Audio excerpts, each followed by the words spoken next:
Hello, and thank you all for turning up. I'm surprised I'm here because my wife's in a session across the path, so fortunately I was able to have a very good reason for not attending her session. It's like I'm on stage here. Welcome, and start a few words of thanks to the Aga Khan Foundation, who have done great work all over the world, but particularly in parts of New Delhi where I live, where they're trying to revitalize urban infrastructure and make it more livable. We're here today to listen to Dr. Yunus, who is in many ways somebody who needs absolutely no introduction, and so my introduction of him will be very brief. Dr. Yunus is a trained economist who, in the 1970s, as a professor at Chittagong University, began to explore ways to help poorer communities in a village in his native country of Bangladesh. And what began as efforts out of his own pocket have grown into a model of the Grameen enterprises that have been replicated across the world, and for which he was awarded, of course, the Nobel Prize in 2006. Like everything else that has lasted over decades, the various kinds of Grameen enterprises have expanded in scope, changed their focus slightly, and Dr. Yunus has now released this book on the 3 zeros, which we're here to talk about, which essentially in some ways I think expands the scale exponentially over what has been the case earlier. So the way that we're going to do this is that I'm going to let Dr. Yunus sort of introduce the concepts that he talks about in his book uninterrupted for as long as he wants. And then I'll ask him a few questions, and then we'll throw it open to the floor. So, Dr. Yunus. Thank you. Thank you very much. As long as I want. 2 hours, is that? Absolutely. 3, 4. Okay.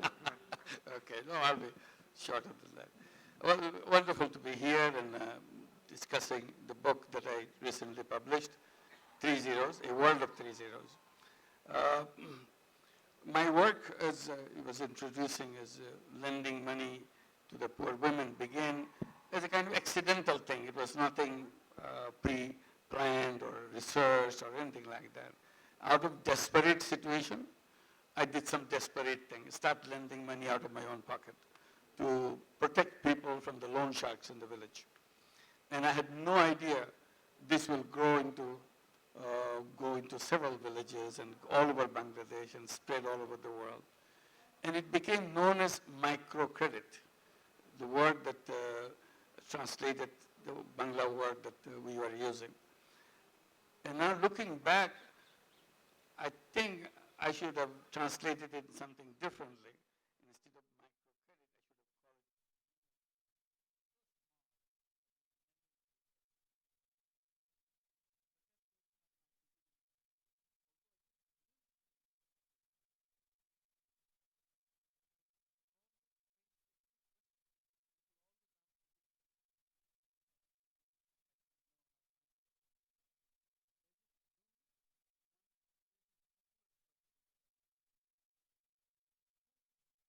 called it. Why there is poverty, why people remain poor, why they become poor. And I wanted to explain to them the way I understood it because I was working with them all the time. And one thing became very clear to me how I should explain that phenomenon.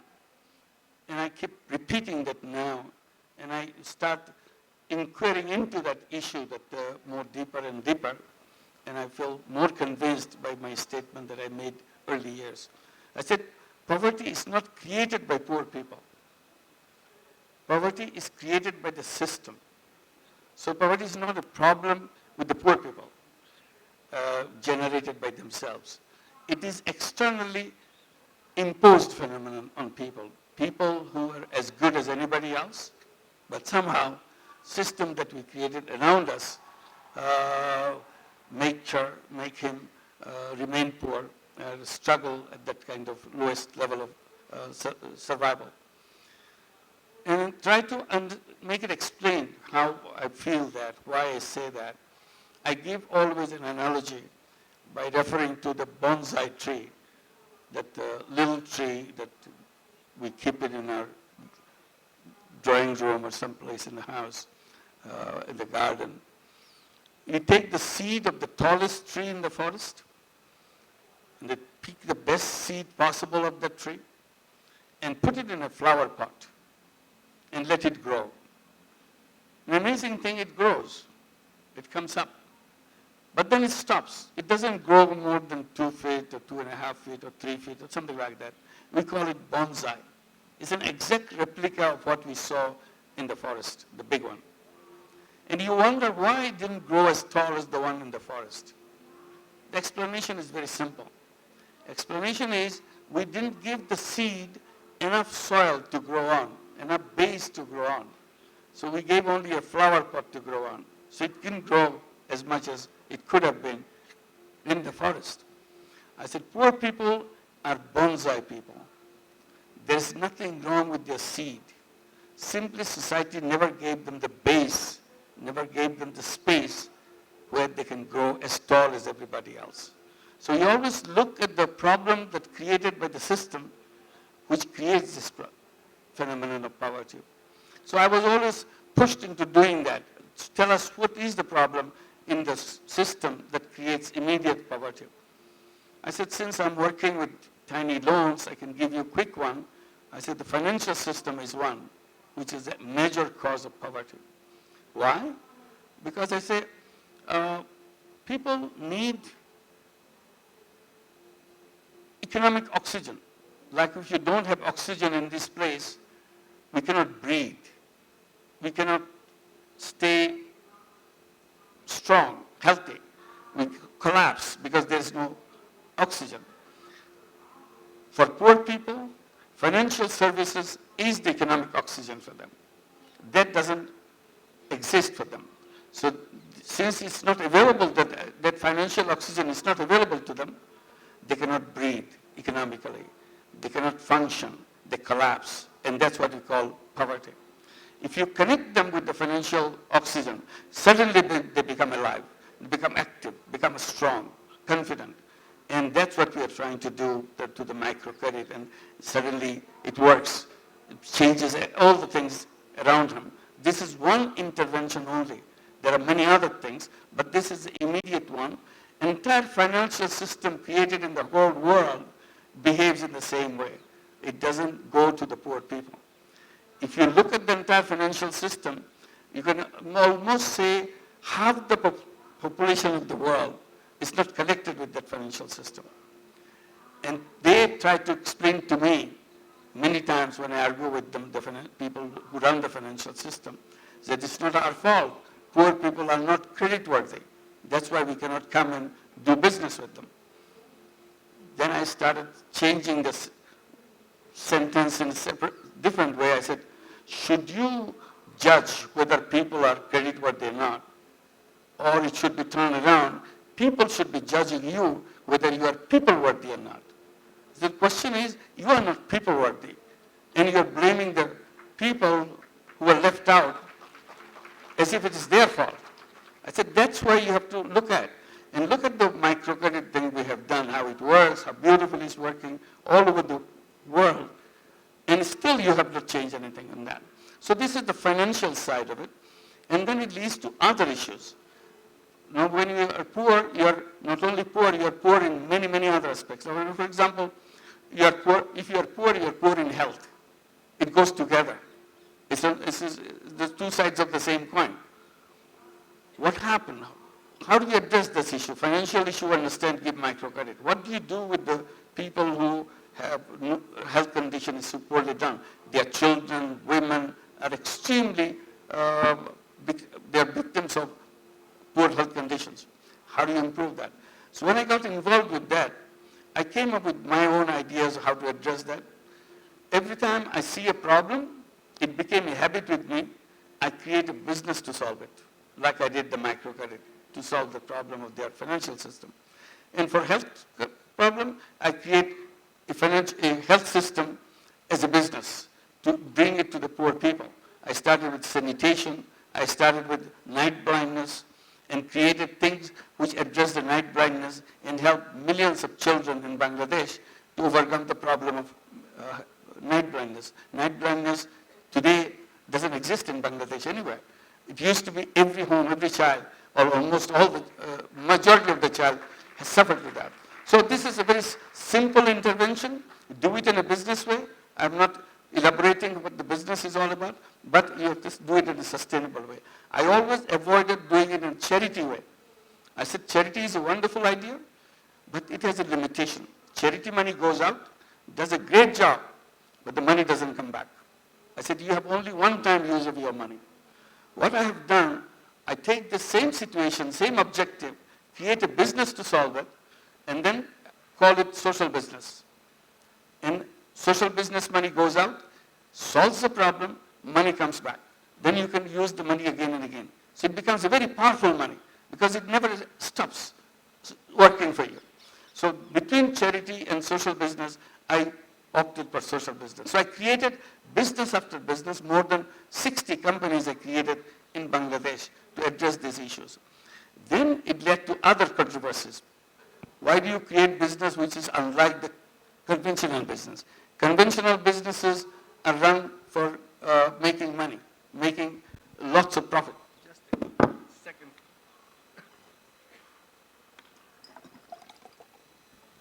So you make a lot of money by doing conventional business, a profit maximizing business. I create a business not to make money, but to solve problems.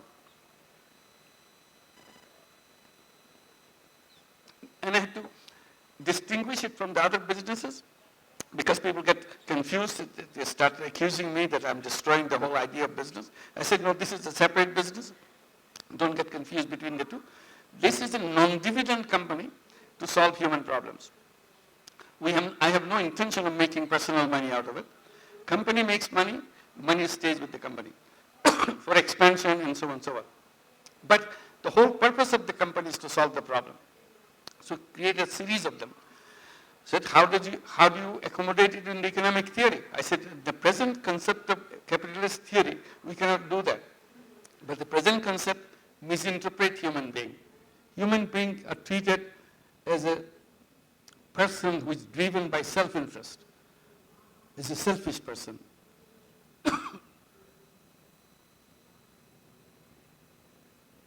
Sorry for my throat. I said, I'm saying that that's a misinterpretation of human being. It's very narrowly interpreted. The real human being is much bigger than that. Real human being, not only selfish, is also selfless, equally strong. So you have two elements in human beings. Capitalist theory used only one part of human being, the greed and the selfishness of the human being. As a result, created a whole system which works in a completely different way than it should have for human society. This has created a society which led to the wealth concentration. All the wealth of the world is concentrated in fewer and fewer hands.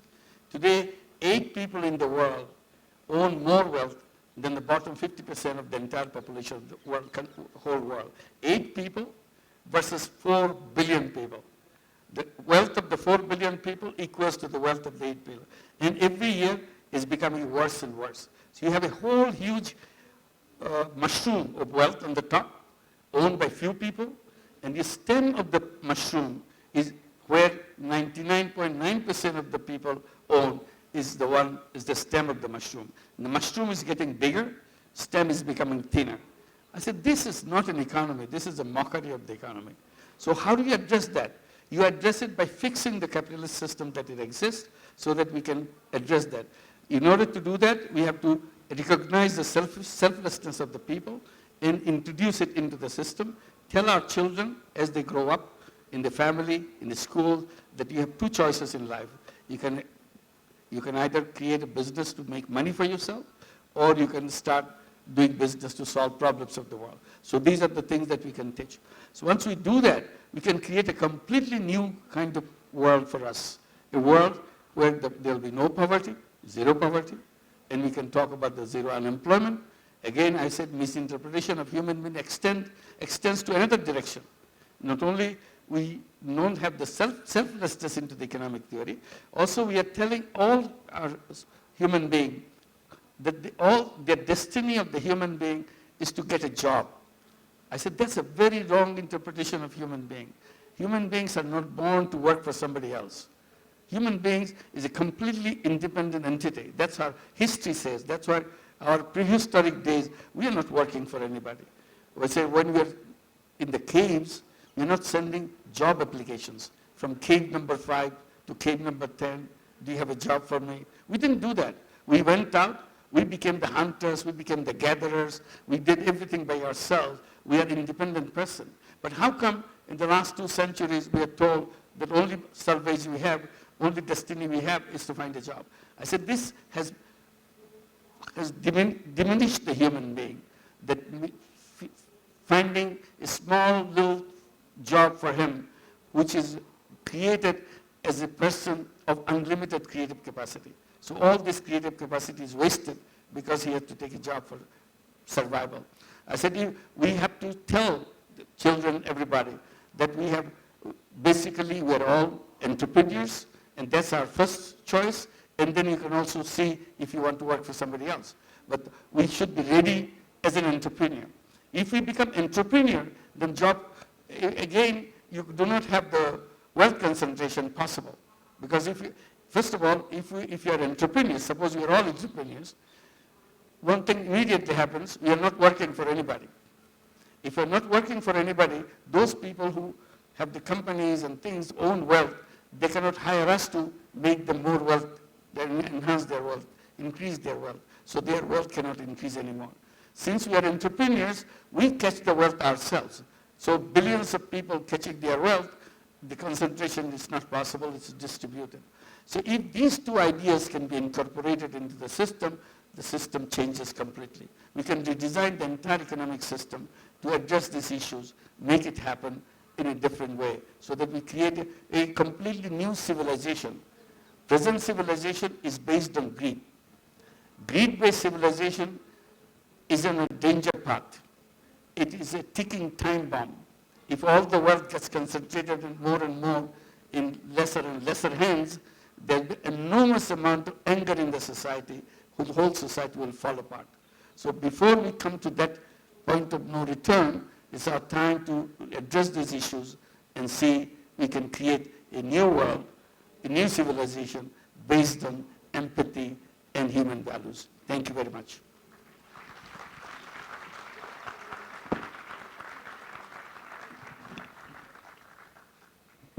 Thank you, Dr. Yunus. I have to say that I tremendously enjoyed reading this book. It's partly because it is very optimistic. I don't know what it is. Maybe it's the times we live in, but most of what I've read over the past year and a half or 2 years has not been very optimistic about possible changes, to the global system. Everything has been diagnostic. Everything has explained why things are going bad. But very few things have attempted to actually suggest a positive change, and in fact believe that people are capable of making that change. And it was almost like a palate cleanser. It helped me feel a little bit better about the world, or about what could be done about the world.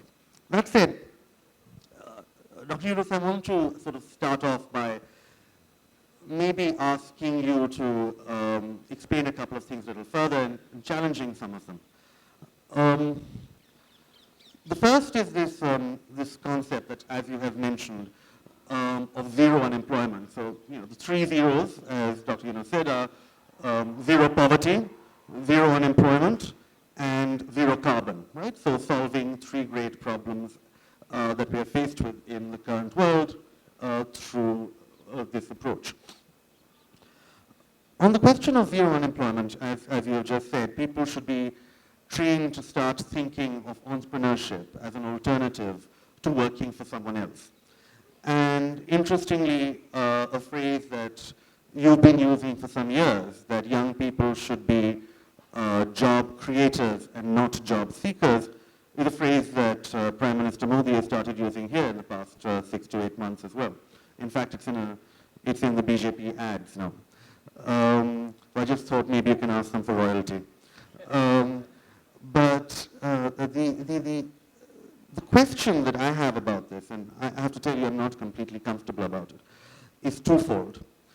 The first is that when somebody is an entrepreneur, you're asking them to take on a way of life that may be more risky in some ways than the way of life of being a government employee, being a private sector employee, being in service, as my parents' generation used to call it, working for someone else. In that kind of job, it is somebody else who basically takes the risk. Nicholas Taleb, the author of The Black Swan, has this lovely little quote where he says, the three most addictive things in the world are nicotine, carbohydrates, and a monthly salary, right? And there is some truth to that. Once you've been on a monthly salary, it's very hard to give it up. It's very hard to become an entrepreneur. And that's why when you see people on the roads, in the streets of India today, young people, what they're agitating for is regular jobs.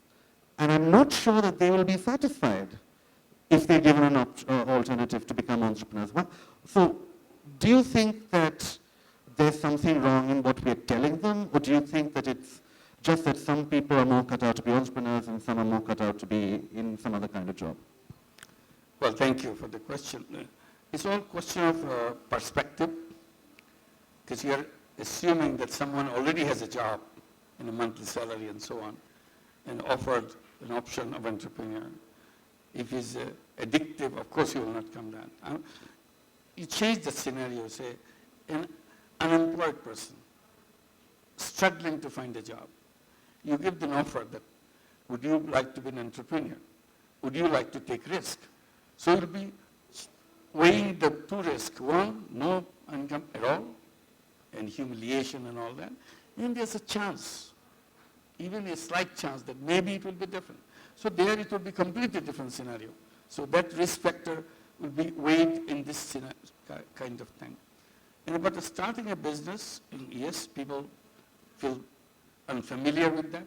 Job, they know people around them doing job, their parents are doing job, their children, their brothers and sisters doing job, neighbors doing job. They're familiar, but they're not familiar with entrepreneurs. They're people are not, in every family you have them. So people are very reluctant. I give you my personal experience, how it came to my mind. We created this lending money to start a business, etc., etc. But all the borrowers of Grameen Bank, the more than 9 million borrowers today in Grameen Bank, in Bangladesh, they're all basically women. 97% of them are women, illiterate women. We wanted to make sure their children do not repeat that illiteracy in the family. Since we now got involved with all these families, we take it as our responsibility to make sure their children become literate and educated. So we came up with lots of programs to make sure that they do that. We have education loans, we have education scholarships, and we're continuous following it up whether they're staying in school and so on. So we succeeded that. They became educated. But then they came out with a problem. They kept complaining about jobs, that they have no jobs.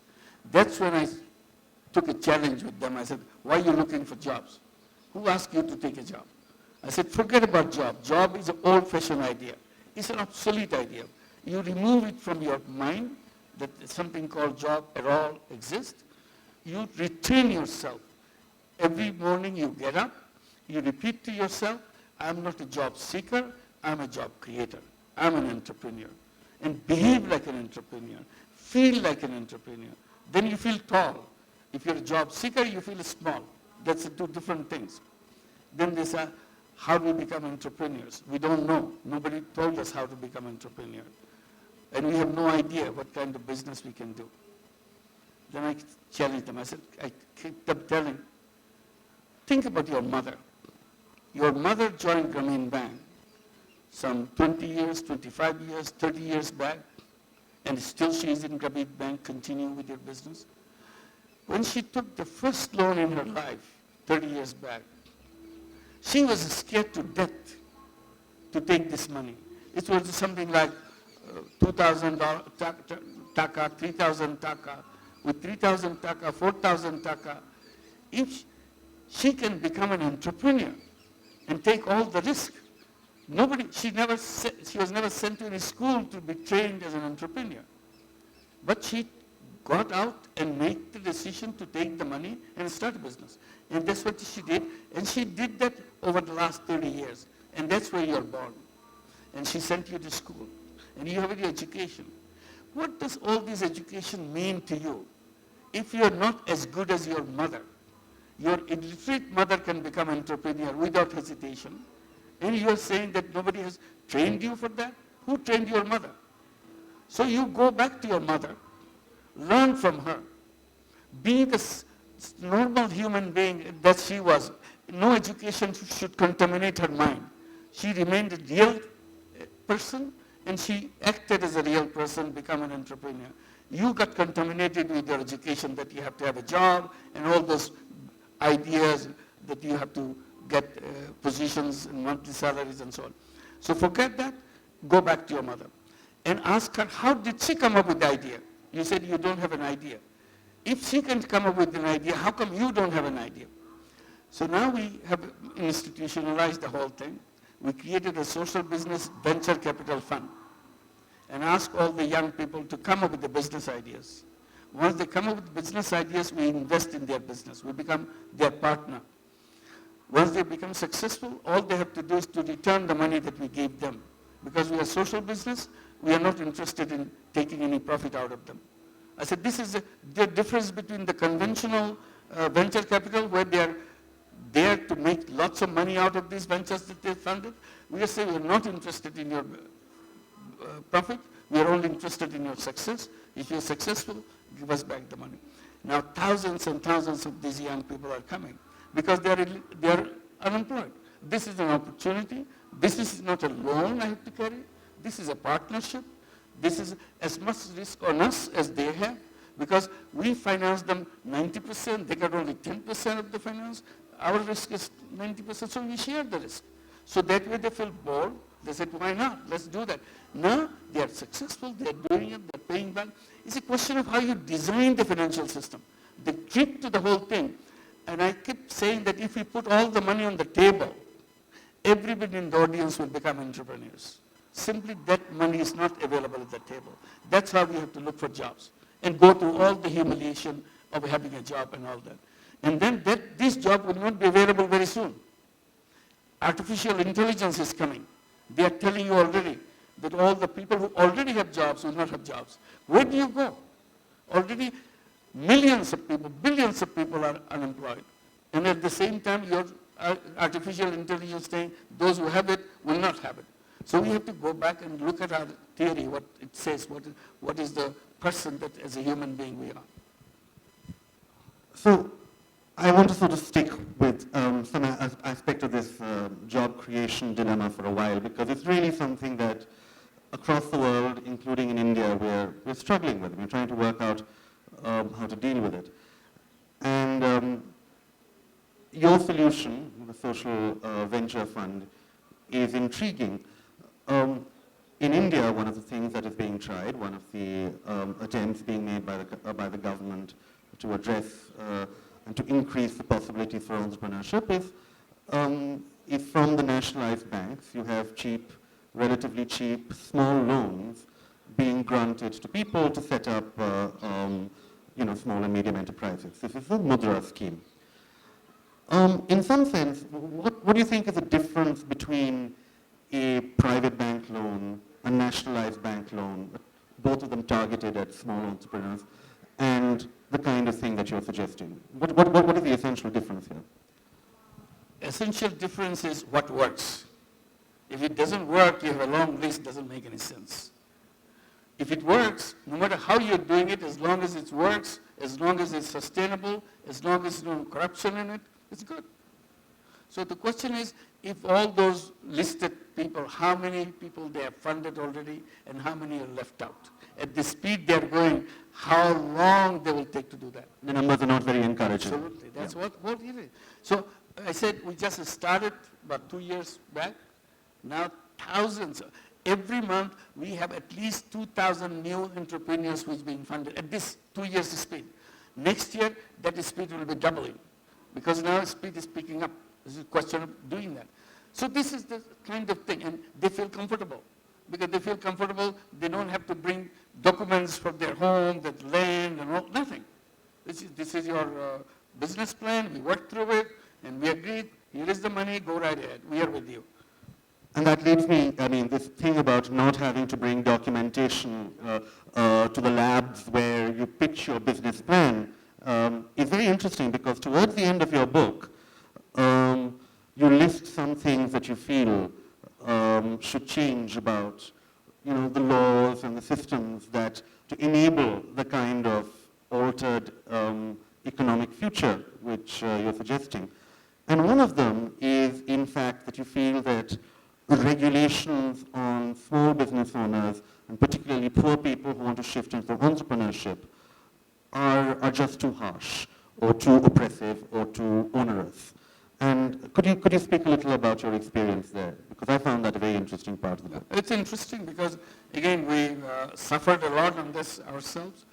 Because the moment the idea of microcredit became popular, everybody wanted to join in. It became very buzzword everywhere. And in the process, we are happy that people liked it, they want to introduce it. But the result came in a very different way. Some people take the idea of microcredit and turn it around to make money for themselves.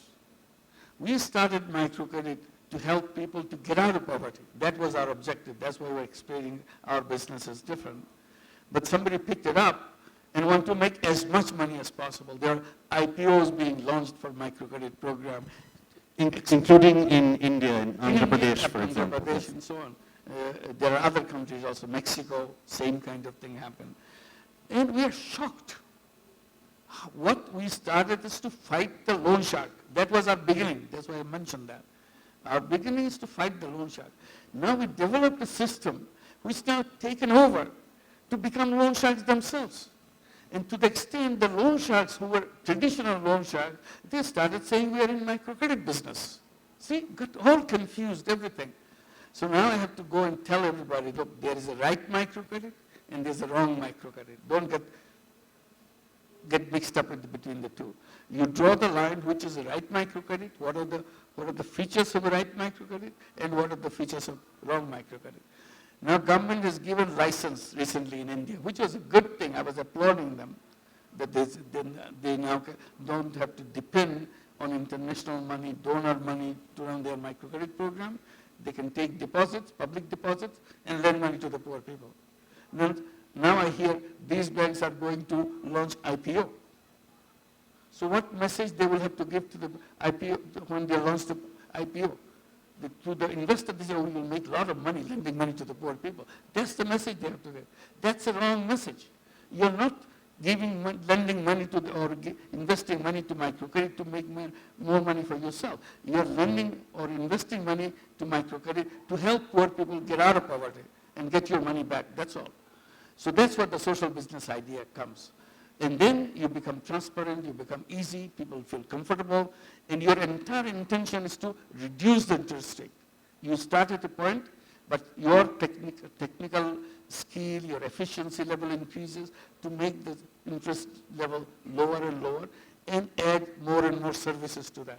And instead of getting the low interest rate higher and higher and squeeze the people to give more so that you have a big, beautiful balance sheet with a fat profit at the end of it. So that's the wrong direction. That's what the social business and conventional business is all about. So the moment you divert it into a completely different direction, then all these problems start coming up.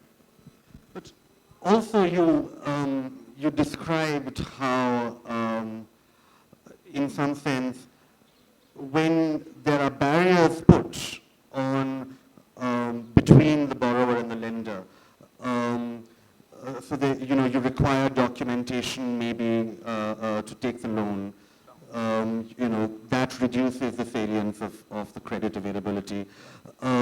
when you require too many regulations to start the business that you're going to start once having taken the loan. Again, that reduces the salience of this. So can you give me, could you give us perhaps examples from across the world of places where you feel a reduction in that kind of regulation might actually help?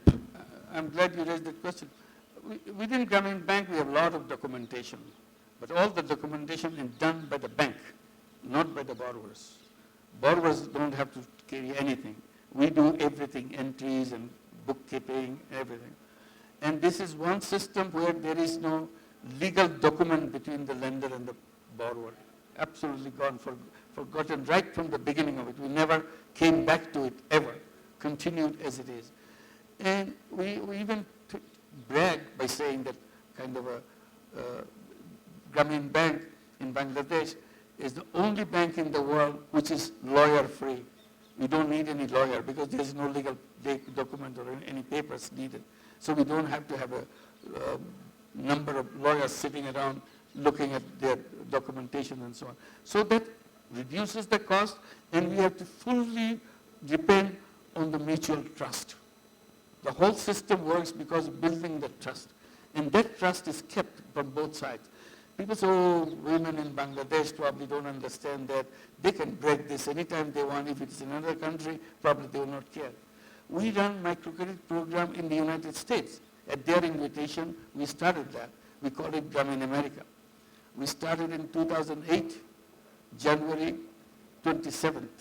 This is 10 years now, exactly. 10 years back, we had no idea how to start it.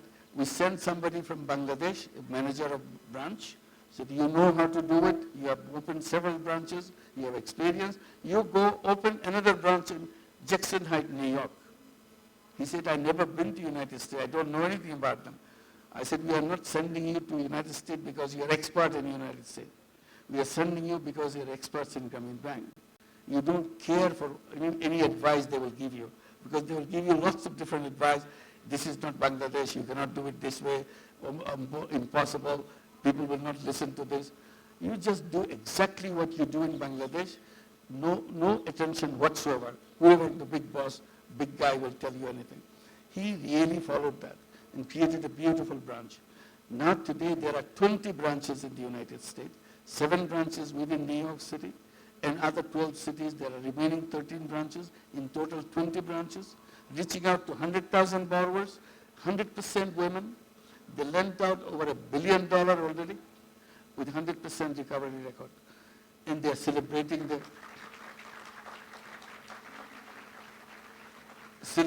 10th year tomorrow.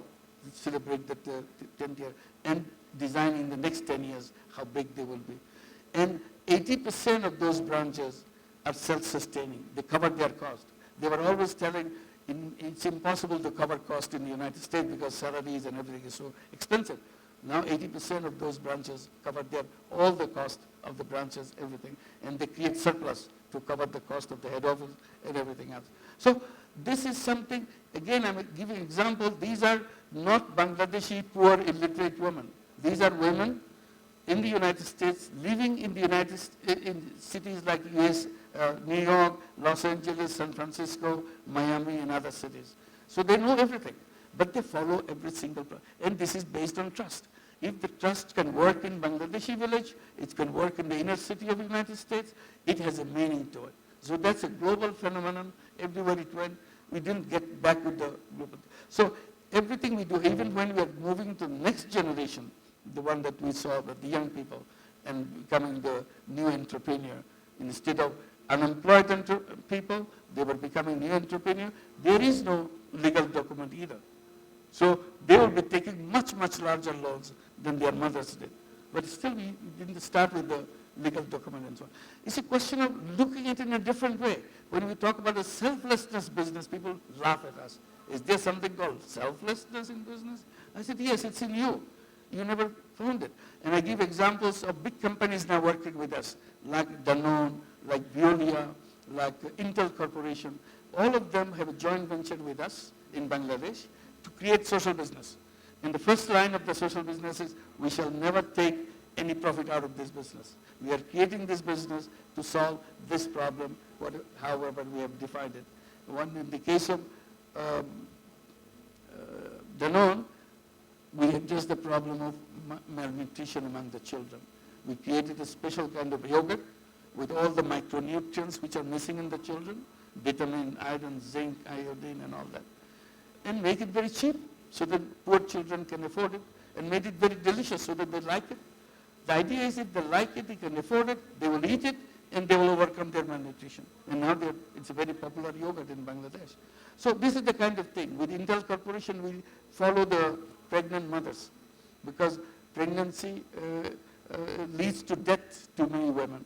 So the maternal death becomes a big hazard in Bangladesh. We are trying to bring it down in a way that comparable to other countries where it's low. So this, we design devices in our social business where a woman will be wearing a beautiful bangle as an ornament, but it's a very highly technology ornament. So the technology is kind of monitoring your body to see what's happening in your body. The idea is to identify the risky pregnancy in the woman. The moment you can identify the risky pregnancy in the woman, she presses a button in the bangle, and they connect it with all other services that pay attention to her, so that she is not now out of the radar. She is very much within the radar, so that we follow until the delivery has taken place. So this is the kind of thing. And it's a social business. We are not doing it, Intel is not doing to make billions of dollars out of it. Just design something which will be applicable for many, many other women all around the world. So those are the kind of idea of social business. I want to throw this open to questions from the audience in a minute. But before I do, one last thought about another alternative that a lot of people are talking about here and across the world to the problem of increasing wealth inequality and to the lack of jobs and so on and so forth. And that is the notion of a universal basic income, which is that the government essentially pays everybody in the country, for welfare, a certain amount of cash, and that cash is technically enough to take care of your basic needs, and beyond that you can be an entrepreneur, you can do whatever you want to be. How do you feel about that? That's on some level that doesn't seem to square with your vision of the world. I feel awful. I feel somebody has decided to treat me as a beggar. I don't want to be a beggar. I'm a human being. I can stand on my feet. The difference between animal and a human being is animals spend their entire life to taking care of themselves. They have no other way they can share their life with others. But human being, that's the least of human being, that they pay attention to themselves, because all their creative power is supposed to go into creating a better world for everybody else. And only small part they use for themselves. That's what the human beings that I understand. And now you ask that human being to remain dependent on somebody, feed him every morning, every day. The welfare means that. And I'm challenging in many countries where there's big welfare, particularly in European countries, in North America and so on. I said, all you have to do is to give me a chance how to take 10 welfare people out of welfare with their own willingness, not because I force it. I cannot force anybody. I will make it such an attractive proposition to them. They'll be very happy to come out of the welfare situation. And if I can create instances of 10 or 20 such welfare people who come out of welfare after many, many years, and then it will be incentive for other welfare people. What am I doing here, rotting here inside? Why don't I go out, be a real human being, and use my creative power, use my talent to do things not only for myself, also for other people? It's a question of opening it up. If the unemployed people can become entrepreneur, which I was giving example and I believe in it, so is the welfare people. They are talented people. Just because they don't get the job, you push them into the welfare. You didn't use their talent, their creative power to take care of themselves and take care of others. Be job creators rather than sink into that situation. So this is what I feel bad. I hear that a lot that universal basic income. I said, that's a terrible thing. You're saying the machines will take over our job, artificial intelligence will take our job. What we will do will be put in the universal basic income, meaning that the state has to give us X amount of money every month, again, a check again, every month, you get it without doing anything, and you take away the whole idea of being an independent human being. A creative human being is gone, finished. Is this what we are creating, the artificial intelligence? Who gave them the license to create that?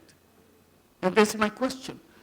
Just because you are a technology person, you can create any kind of technology. Society has not given you a license to punish the society by pushing them out of their jobs and so on and so forth. I said, where is the social gatekeeper of technology? This is something very important. Technology is a wonderful thing. We all support that. But there's a bad technology, there's a good technology. There's a technology which is a very damaging technology and kill us. And there's technology which makes life easy, makes life enjoyable for everybody, so that they don't have to suffer through all the indignities that we have to suffer through in our life. We can do that. But those who are trying to create those technologies to punish human beings, they have no right to do that. So I am always suggesting there should be global guidelines for the technology. Each technology should not be left alone. Today, all the technologies, most of the technologies are driven by the greed-based people. They want to make more money. Removing you, cost of production will be lower, their profit margin will be bigger. That's why they have to do that. If you leave it to the greed-based, greed-driven technology, this will be the fate. So I said, why don't we create the guidelines for technology, global guidelines adopted by the United Nations, where all the countries put together, that first guideline would be no technology will be allowed which is harmful to people. Number one. Number two, no technology can be developed which will harmful to the planet. You go on adding that, and you develop your technology within this broad guideline, and we are okay. But today, that guideline doesn't exist. I think every society, every country should create their guidelines, create their watchdogs to make sure they watch on the technology. Those who are good for people, they should be supporting them, encouraging them, put their energy behind them, so that society approves it, applauds it. Those who are doing the bad things, they should be stopped right away. All right. Any questions? Please be brief. If you take up too much time, I am very authoritarian and I will cut you off. Let's start maybe from the back somewhere. I don't see any hand at the back. That's very strange. Okay, also the lady in the third row with the dark glasses. Yes.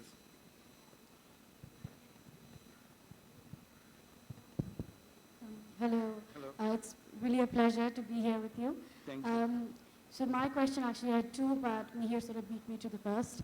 My second one was, now with population, don't you think that somewhere population should be a big concern for all the countries, especially the developing countries, especially with automation being a problem with jobs and resource strains? So what do you think on that? Population control being one of the major issues that countries should be working on? Two good things I can talk about the population.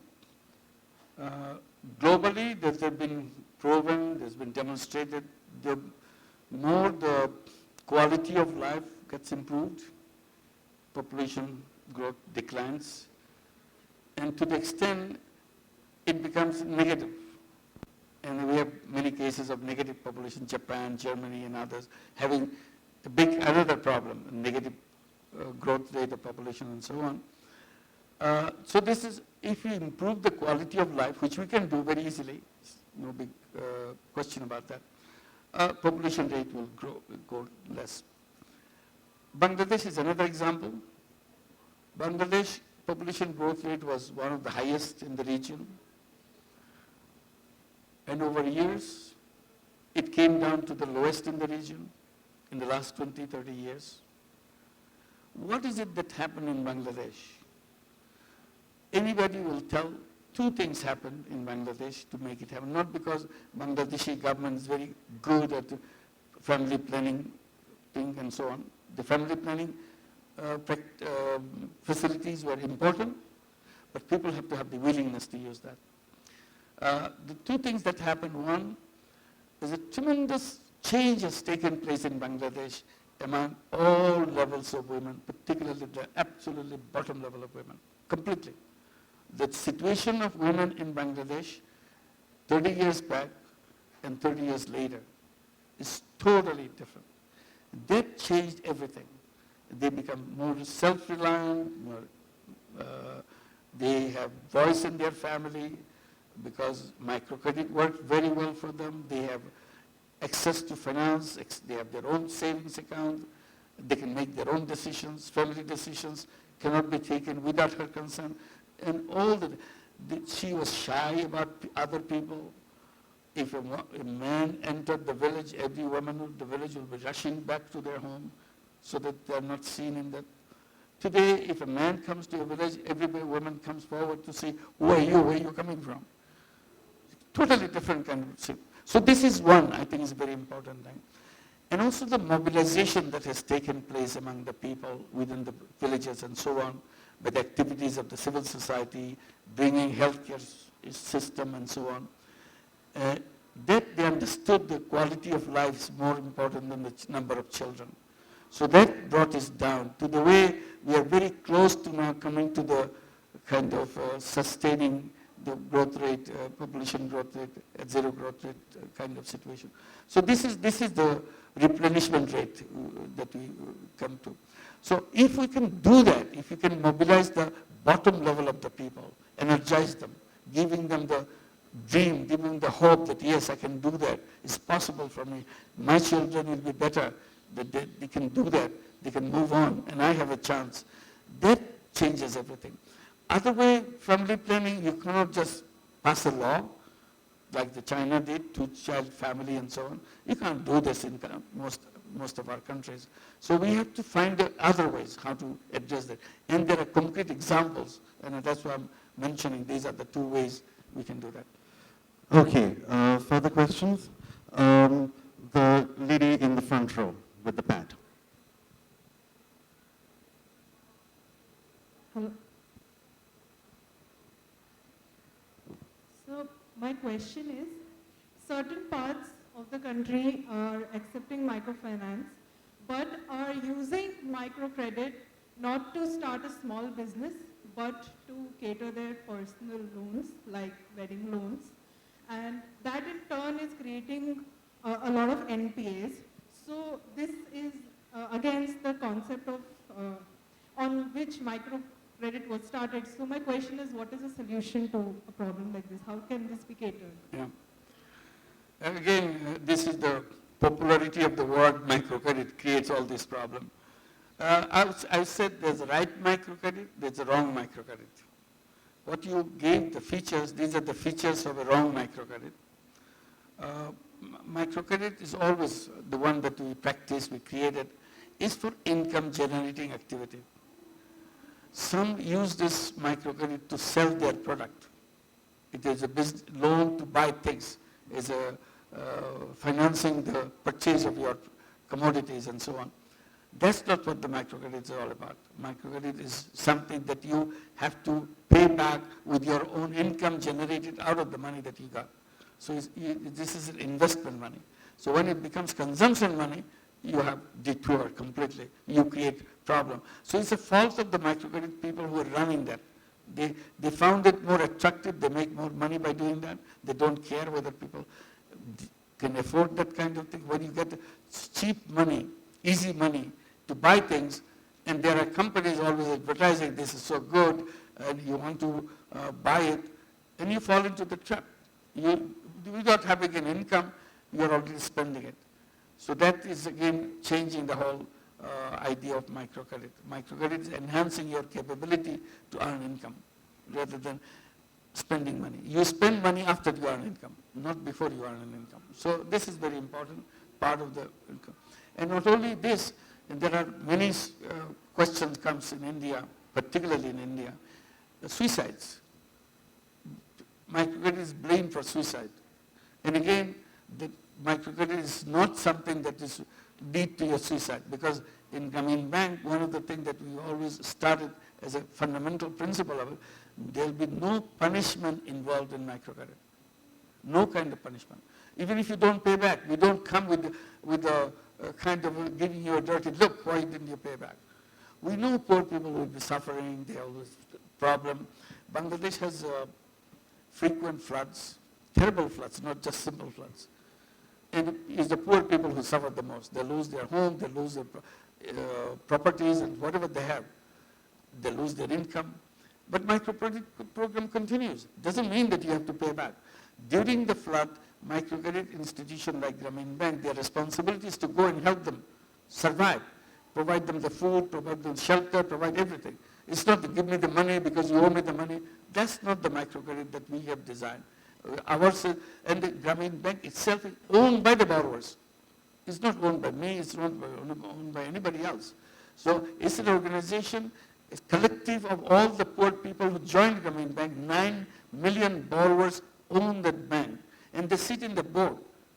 They have to have election to elect board members to sit in the board for 3 years, and every 3 years they have to get that. So these are the control mechanisms that they have on their policies and so on, so that it doesn't become so repressive that somebody has to commit suicide without that. So this is a mismatch of the idea of microcredit and the things that we have.